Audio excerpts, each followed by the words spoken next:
the right, our SDX Protoss. It is Trap. Yep. Admiral Akbar saw him coming. And his opponent to the left side. From the middle row of his keyboard, left to right, it is ASD. Yeah, ASD here with a very interesting game on Cloud Kingdom. Was able to take the series with one swoop. Took down the forces of his opponent and then just runs with it.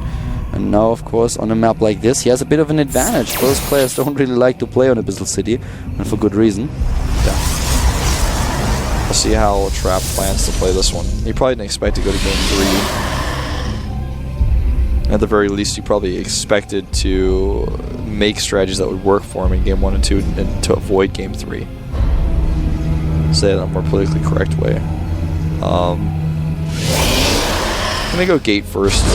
Can Nexus first on this map, but he wants to play things a little bit more safely. Might be the first game where we see a timing attack by ASD, but well, in game 2 he was quite successful in what he did, so Trap is more the one who has to think about what he's going to do here.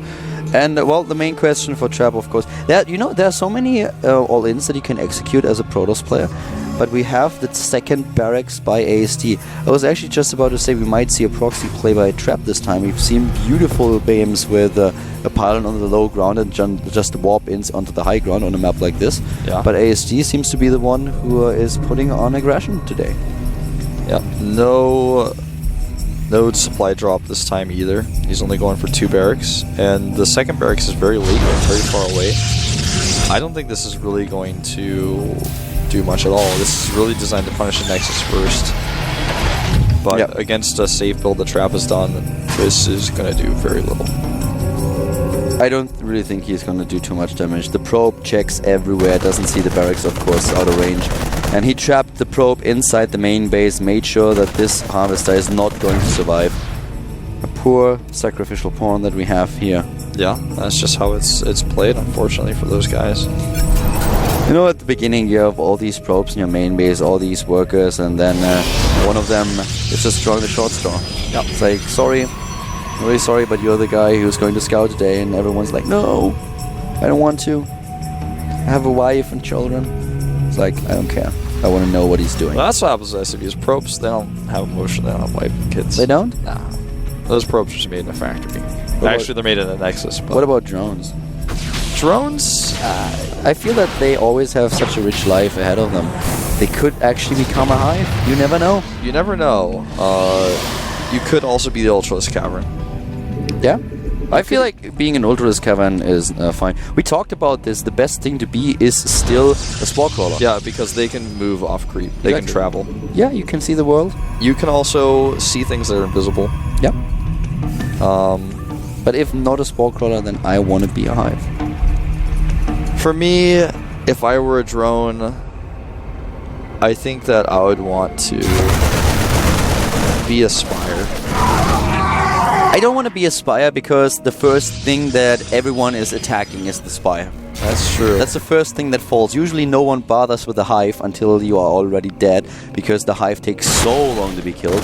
Anyway, this is where we're going to see that Stalker Micro and good production when you play for a safe build is just, it's the way to go. And ASD is going to get way behind us. He loses everything, and if Trap doesn't make a huge mistake with his micro now, he's not going to lose a single Stalker. This is exactly what's... Oh!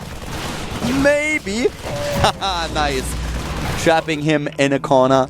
Yeah, well, if you consider the units lost, though, it's much still better not worth it, but at least one Stalker.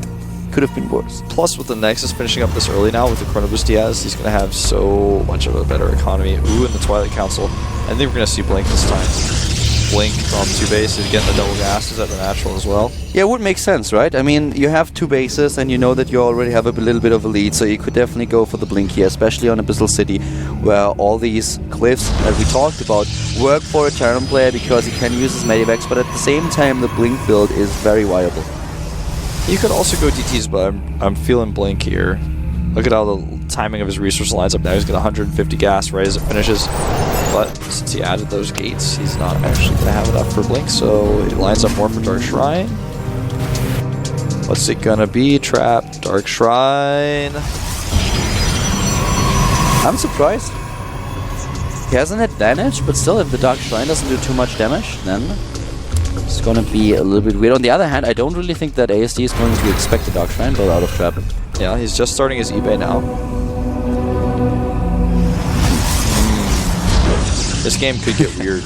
Yeah, this is one of those scenarios where we could end up seeing a lot of damage being dealt by the DTs or none at all. It's a big risk.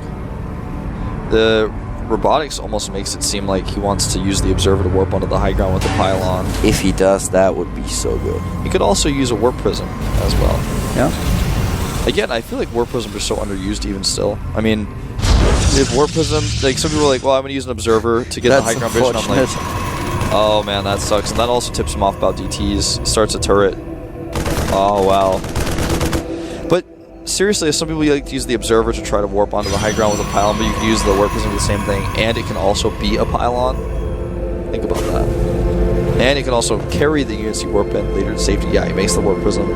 That's how it's done. That's the right choice. And that's pretty cool, because even though... Oh, wow. Is he actually building a second missile turret in his main base now? Do I see that correctly on the production tab? So with a second missile turret, even if he warps into the main, it's not going to do too much. Under attack. He's even got a bunker in the main base. Yeah, and now we end up with this... Did he scan it? Ah, yeah, he scanned the Twilight Council, Okay. so that's why. Yeah. I was like... It's like he's overdoing it. He must know something. Yeah, I'm like, the bunker in the main base, what is up with that? Yeah, that didn't make any sense without this gun. Yeah. Okay, so... Now Trap is in an awkward position. He's going to use the DTs for map control. Even dropping this into the main is going to do nothing. Scandipede's looking, he's like, oh man, that's not a good idea. Shaking his head like, dude, you serious? Not gonna work out. But this is one of those scenarios when, yeah, decapitated the Marine. But that's one of the scenarios when the DT build doesn't really do a lot. It forces ASD to be defensive.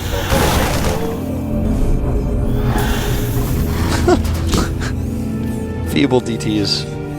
Could have at least killed the SCV.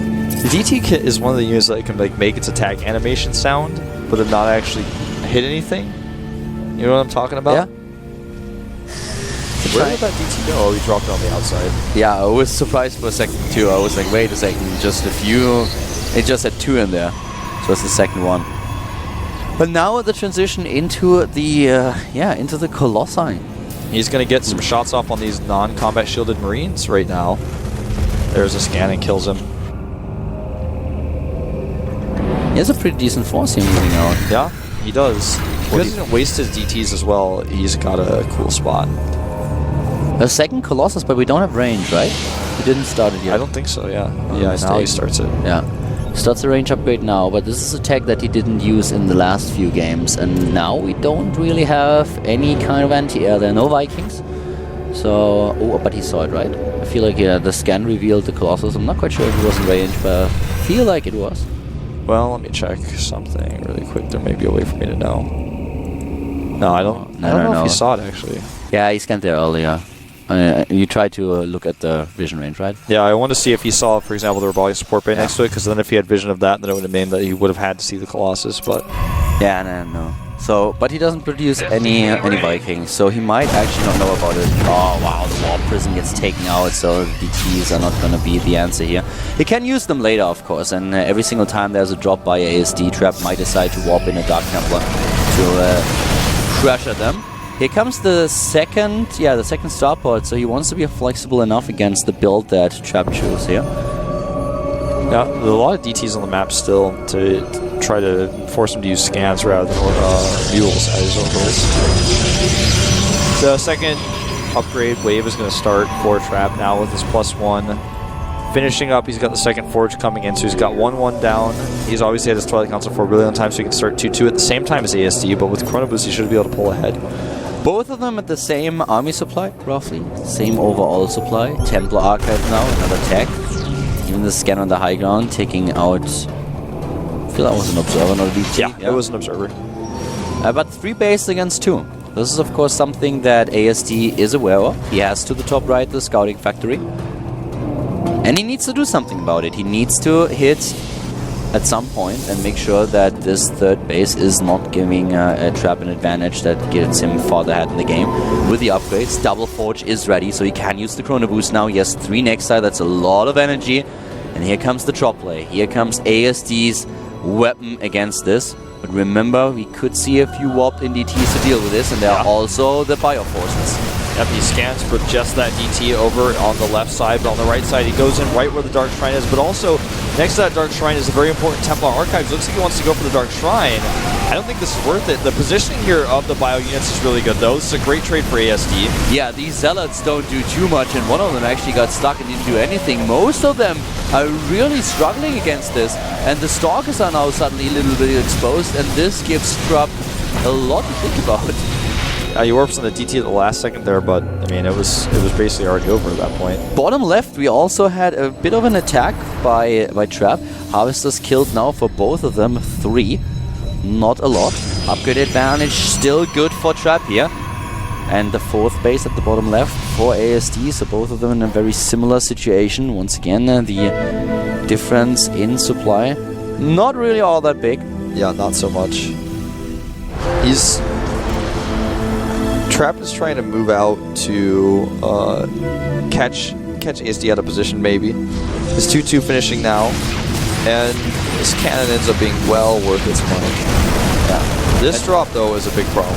Yeah, I like this drop a lot. He found a sweet spot, and he's able to take down a lot of units. I'm not quite sure what this Colossus is going to do. Well, that was really weird. Actually, either player could have capitalized on that, I think, a little bit better. Now he's like in the heart of ASD suddenly. How did this happen? I'm actually not quite sure. He just walked across the map, I guess. But here come the force fields. Talon player trying to engage. Trap is moving in, and he has such a supply lead now. This position is awesome for him, especially since most of the Vikings are gone. He's losing 1 Colossus, but that's kind of it. Yeah. Wow. This could be game. Yeah. Yeah. I mean, even the DT is not scanned until the last second there. And most of the SCVs are gone, 29 to 63. It looks like Trap just won the game, walked across the map with everything that he had, found himself in the best position ever between the natural and the 3rd base. I feel like this is a combination of Trap gets into a good position coincidentally, and also at the same time ASD is on the other side of the map with tons of his units. He's committing a lot to the drops that just got shut down, so he doesn't have those units in his army, so his army is a little bit weaker. And when you put those two things together, you have Zealots running into the main base. Yep. 150 supply against 76. Such a great economy for Trap.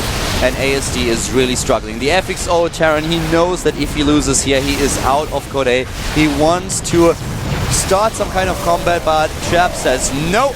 This is the last fight, and well, even after a second I thought he might be able to save the Colossus. It's not the case, but he doesn't really have to. Yep, second Colossus is alive, and that is going to be it. That's all that he needs. 140 supply against 10. And he's sticking in GG.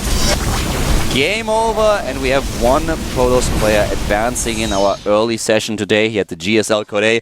It is STX Soul Trap, defeating FXO ASD with the 2-1. Yep. Well, that concludes our afternoon session. We're going to take a look, of course, at what matches you guys will see tonight. We've got 3 more Terran versus Protosses. Yep. Here they are. We have our first game, Baby versus Brain. MMA has to deal with Bial. We have Rain versus Dream, and Flash versus Brave. Yep, so we will see you guys in about 2 hours' time at 6:10 p.m. Korean Standard Time. Have a great 2-hour break. See you soon.